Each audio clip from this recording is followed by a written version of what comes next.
ಇನ್ನು ಸಿಎಂ ಸಿದ್ದರಾಮಯ್ಯ ವಿರುದ್ಧದ ಮೂಡಾ ಹಗರಣದ ವಿಚಾರವಾಗಿ ಲೋಕಾಯುಕ್ತ ಅಧಿಕಾರಿಗಳು ತಮ್ಮ ತನಿಖೆಯನ್ನ ಚುರುಕುಗೊಳಿಸಿದ್ದಾರೆ. ಮತ್ತೊಂದು ಕಡೆ ರಾಜಕೀಯ ಜಟಾಪಟಿ ಕೂಡ ಇದರ ಜೊತೆಗೇನೆ ಜೋರಾಗಿ ನಡೀತಾ ಇದೆ.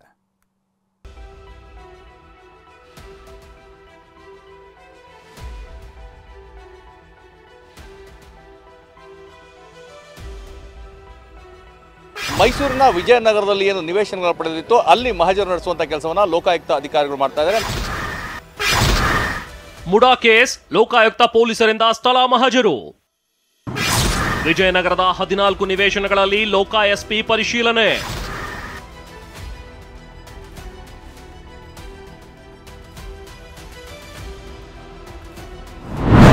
ಮುಡಾ ಹಗರಣದ ತನಿಖೆ ಚುರುಕುಗೊಂಡಿದೆ. ನಿನ್ನೆ ಇಡಿ ಸ್ನೇಹಮಯಿ ಕೃಷ್ಣ ಅವರನ್ನ ಕರೆಸಿಕೊಂಡು ಬರೋಬ್ಬರಿ 500 ಪುಟಗಳ ದಾಖಲೆ ಮತ್ತು ಮಾಹಿತಿ ಸಂಗ್ರಹಿಸಿತ್ತು. ಮತ್ತೊಂದೆಡೆ ಲೋಕಾಯುಕ್ತ ಪೊಲೀಸರು ಮೈಸೂರಿನ ಮುಡಾ ಕಚೇರಿಗೆ ಆಗಮಿಸಿ ದಾಖಲೆಗಳನ್ನ ಪರಿಶೀಲಿಸಿದ್ರು. ಇವತ್ತು ಲೋಕಾಯುಕ್ತ ಎಸ್ಪಿ ಉದೇಶ್ ನೇತೃತ್ವದ ತಂಡ ಸ್ಥಳ ಮಹಜರು ನಡೆಸಿದೆ. 2 ದಿನದ ಹಿಂದೆ ಮೈಸೂರಿನ ಕೆಸರೆ ಗ್ರಾಮದ ಜಮೀನಿಗೆ ದೂರುದಾರ ಸ್ನೇಹಮಯಿ ಕೃಷ್ಣ ಅವರನ್ನ ಕರೆದೊಯ್ದು ಮಹಜರು ನಡೆಸಿದ ಅಧಿಕಾರಿಗಳು ಇಂದು ಸಿಎಂ ಪತ್ನಿ ಪಾರ್ವತಿಯವರಿಗೆ ನೀಡಲಾಗಿದ್ದ ಅಂದ್ರೆ ವಿಜಯನಗರ ಬಡಾವಣೆಯ 14 ಸೈಟ್ಗಳಲ್ಲಿ ಸ್ಥಳ ಮಹಜರು ನಡೆಸಿದೆ. ಸ್ಥಳದ ಮಹಜರನ್ನ ಲೋಕಾಯುಕ್ತ ಅಧಿಕಾರಿಗಳು ಮಾಡ್ತಾ ಇದ್ದಾರೆ. ನಾವೀಗ ಮೈಸೂರಿನ ವಿಜಯನಗರದ 3ನೇ ಹಂತದ ಡಿ ಬ್ಲಾಕ್ ನಲ್ಲಿದ್ದೇವೆ. ನೀವು ನೋಡ್ತಾ ಇರಬಹುದು ಇಲ್ಲಿರುವಂತಹ ನಿವೇಶನದ ಮಾಹಿತಿಯನ್ನು ನೀಡಿರುವಂತಹ ನಾಮಫಲಕವನ್ನ, ಅಂದ್ರೆ ಇಲ್ಲಿ ನಿವೇಶನ ಸಂಖ್ಯೆ 218ರಿಂದ 212ರವರೆಗೂ ಇರುವಂತಹ ನಿವೇಶನಗಳ ಸಂಖ್ಯೆ ಏನಿದೆ ಅದರ ಮಾಹಿತಿಯನ್ನು ನೀಡಿದ್ದಾರೆ. ಮತ್ತೆ ಈ ಒಂದು ಸ್ಥಳವನ್ನ ನೋಡೋದಾದ್ರೆ ನೀವು ಈ ಒಂದು ಸ್ಥಳದಲ್ಲಿ ಈಗ ನೀವು ನೋಡ್ತಾ ಇದ್ದೀರಾ, ಇದು ಮೂಲೆ ನಿವೇಶನ ಆಗ್ತದೆ 218. ಇದನ್ನ ಹೊರತುಪಡಿಸಿ ಇದರ ಪಕ್ಕದಲ್ಲೇ ಇರುವಂಥದ್ದು ಮತ್ತೆ ಅದರ ಪಕ್ಕ ಮತ್ತೆ ಅದರ ಜೊತೆಗೆ ಒಟ್ಟು 4 ನಿವೇಶನಗಳನ್ನ ಇಲ್ಲಿ ಇರುವಂತಹ ಸ್ಥಳ ಏನಿದೆ ಈ 4 ನಿವೇಶನಗಳನ್ನು ಸಿಎಂ ಸಿದ್ದರಾಮಯ್ಯ ಪತ್ನಿ ಪಾರ್ವತಿಯವರಿಗೆ ಬದಲಿ ನಿವೇಶನವಾಗಿ ನೀಡಲಾಗಿತ್ತು. ಲೋಕಾಯುಕ್ತ ಎಸ್ಪಿ ಟಿ.ಜೆ. ಉದೇಶ್ ಅವರ ನೇತೃತ್ವದಲ್ಲಿ ಆಗಿತ್ತು. ಇವತ್ತು ಅಂದರೆ ಅದರ ಮುಂದುವರೆದ ಭಾಗವಾಗಿ ಏನು ಒಟ್ಟು 14 ನಿವೇಶನಗಳನ್ನು ಮೈಸೂರು ನಗರಾಭಿವೃದ್ಧಿ ಪ್ರಾಧಿಕಾರ ಸಿಎಂ ಸಿದ್ದರಾಮಯ್ಯ ಪತ್ನಿ ಪಾರ್ವತಿಯವರಿಗೆ ಬದಲಿಯಾಗಿ ನೀಡಿತ್ತು.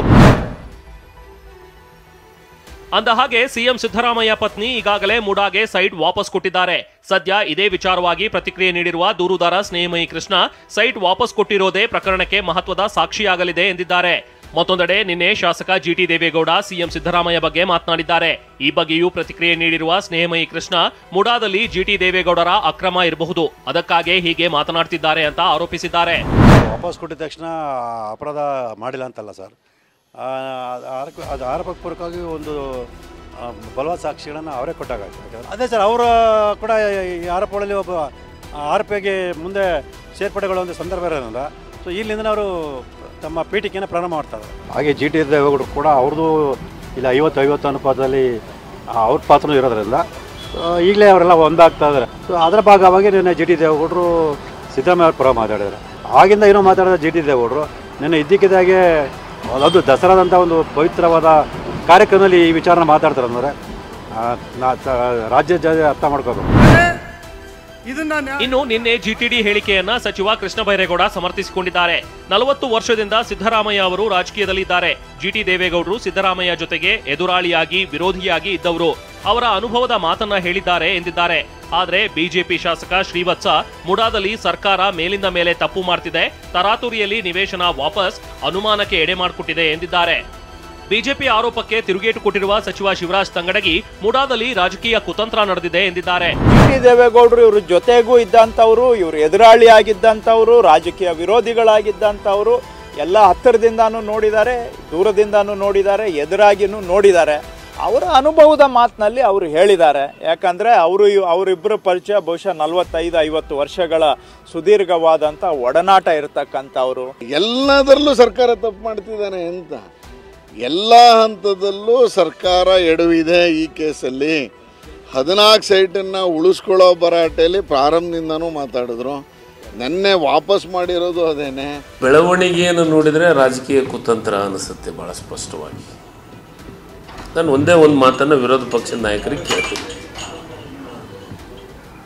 ಮೂಡ ಅನ್ನೋ ವಿಚಾರವನ್ನು ಪ್ರಸ್ತಾಪ ಮಾಡ್ತಾ ಇದ್ದೀರಲ್ಲ, ಯಾವ ಸರ್ಕಾರದೊಳಗಾಯಿತು? ಯಾರು ಮೂಡಾದ ಆದೇಶವನ್ನು ಮಾಡಿದರು? ಸಿದ್ದರಾಮಯ್ಯನವ್ರು ಏನಾದರೂ ಯಾವುದಾದ್ರೂ ಕಡತಕ್ಕೆ ಸಹಿ ಹಾಕಿದಾರಾ? ಸಿದ್ದರಾಮಯ್ಯವರು ಏನಾದರೂ ಒಂದು ಆದೇಶವನ್ನು ಮಾಡಿದಾರಾ? ಸಿದ್ದರಾಮಯ್ಯವರು ಏನಾದರೂ ಆ ಸಭೆಯೊಳಗೆ ನಿಂತು ನಿರ್ಧಾರವನ್ನು ತೆಗೆದುಕೊಳ್ಳಿ ಅಂತಂದು ಹೇಳಿದ್ದಾರೆ? ಒಂದು ಪ್ರೂಫ್ ಹೇಳಿ. ಒಟ್ಟಾರೆ ಮುಡಾ ಹಗರಣದ ವಿಚಾರವಾಗಿ ಒಂದ್ ಕಡೆ ತನಿಖೆ ಚುರುಕಾಗಿದ್ರೆ ಮತ್ತೊಂದ್ ಕಡೆ ರಾಜಕೀಯ ಜಟಾಪಟಿಯು ತಾರಕಕ್ಕೇರಿದೆ. ತನಿಖೆ ಬಳಿಕ ಸತ್ಯಾಸತ್ಯತೆ ಹೊರಬೀಳಲಿದೆ. Bureau report, TV9.